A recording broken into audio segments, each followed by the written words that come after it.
Bonjour, bienvenue à notre méditation. Aujourd'hui, c'est le 8 février. Je voudrais lire dans Proverbe 17, verset 2.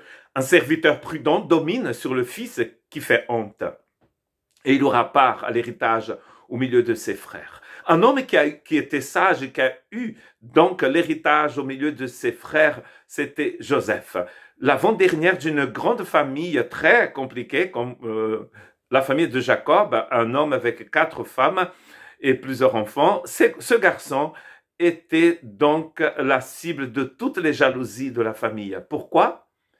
Parce que ce garçon faisait des rêves. Et il voyait dans ses rêves que sa famille un jour se prosternerait devant lui. Or, ce que les frères de Jacob, les frères de Joseph, les fils de Jacob, ne savaient pas, c'est que ces rêves venaient de la part du Seigneur. Ils vont vendre Joseph aux Arabes, qui par leur tour vont vendre Joseph en Égypte. Joseph sera acheté par un homme qui s'appelait Potiphar, et cet homme alors va reconnaître une chose très importante dans la vie de Joseph, que vous allez trouver dans tous les textes qui parlent de ce Joseph. Dieu était avec Joseph.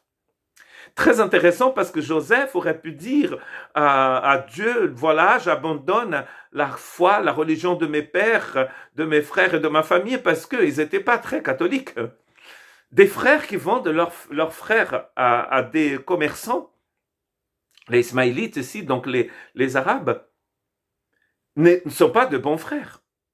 Mais Joseph reste fidèle à Dieu et nous allons trouver ça dans Genèse 39. On fit descendre Joseph en Égypte et Potiphar, officier du Pharaon, chef des gardes égyptiens, acheta Joseph des Ismaélites, qu'il y avait donc fait descendre. L'Éternel fut avec Joseph, et la prospérité l'accompagna. Il habitait dans la maison de son maître égyptien. Son maître vit que l'Éternel était aussi avec Joseph, et que l'Éternel faisait prospérer entre ses mains tous ceux qui l'entreprenaient. Joseph trouva grâce aux yeux de son maître, qui l'employa à son service. Il l'établit sur sa maison, il lui confia tout ce qu'il possédait. Dieu était avec Joseph et les gens voyaient cela. Peut-être il avait une personne qui voyait aussi autre chose, c'était la femme de Potiphar, qui voyait en Joseph un homme beau, viril, musclé, et elle voulait cet homme pour lui. Joseph est tellement fidèle à Dieu qu'il aurait pu aller coucher avec cette femme, mais il lui dit non, je ne peux pas, parce qu'aux yeux de mon Seigneur, de mon Dieu, c'est pas bon, parce que vous êtes la femme de mon maître. Pour avoir été fidèle, Joseph sera jeté en prison. D'abord vendu par ses frères, ensuite jeté en prison. Chaque fois, c'est parce qu'il fait ce qu'il faut. Il raconte à ses frères les rêves que Dieu lui donne, on l'envoie en Égypte. Il est fidèle à Dieu et à son maître, on l'envoie en prison. Très intéressant, le Dieu qui était avec lui dans le désert, chez Potiphar, est le même qui est avec lui en prison. Genèse 39, verset 19 à 23. Après avoir entendu les paroles de sa femme, qui lui disait, « Voilà ce que m'a fait ton esclave. » Le maître de Joseph lui fut enflammé de colère. Il prit Joseph et le mit dans la prison, dans le lieu où les prisonniers du roi étaient enfermés, et il fut là en prison.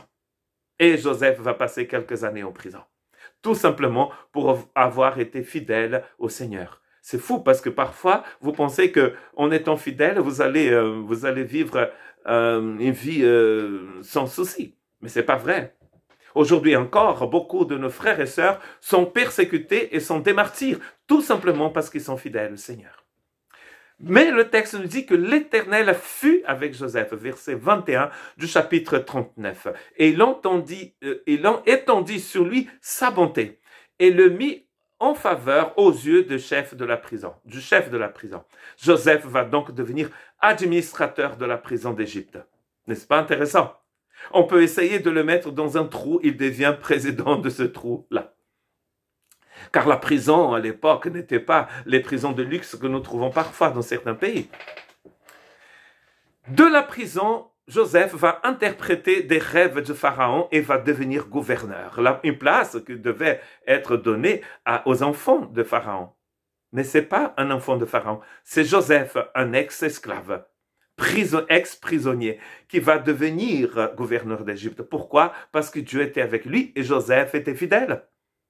Et Pharaon dit à ses serviteurs, Genèse 41, verset 38, trouverions-nous un homme comme celui-ci ayant en lui l'Esprit de Dieu? Ah, c'est là la clé. Joseph avait l'Esprit de Dieu avec lui. Et Pharaon dit à Joseph, puisque Dieu t'a fait connaître toutes ces choses, il n'y a personne qui soit aussi intelligent et aussi sage que toi. Je t'établis sur ma maison et sur tout mon peuple, et tout mon peuple obéira à tes ordres. Et vous savez quoi? Si vous lisez la suite, c'est du spoiler que je vais faire là. Joseph un jour sera devant ses frères, 20 ans après avoir été vendu comme esclave. Et tous ses frères vont se prosterner devant lui. Parce que oui, il était gouverneur. Ses frères ne savaient pas que c'était Joseph. Ils l'ont point reconnu. Il était habillé en égyptien, il parlait comme égyptien, il avait la coupe de cheveux des Égyptiens. Ils l'ont pas reconnu et ils se sont prosternés devant lui, exactement comme Dieu lui avait montré à Joseph quand il était adolescent. Quand on est fidèle, Dieu nous honore. Et parfois, il va falloir passer par des moments difficiles et des persécutions si vous voulez rester fidèle. Parce qu'il vaut mieux rester fidèle et rester avec Dieu que de faire n'importe quoi et vivre dans les ténèbres. Que Dieu ait pitié de nous et nous bénisse.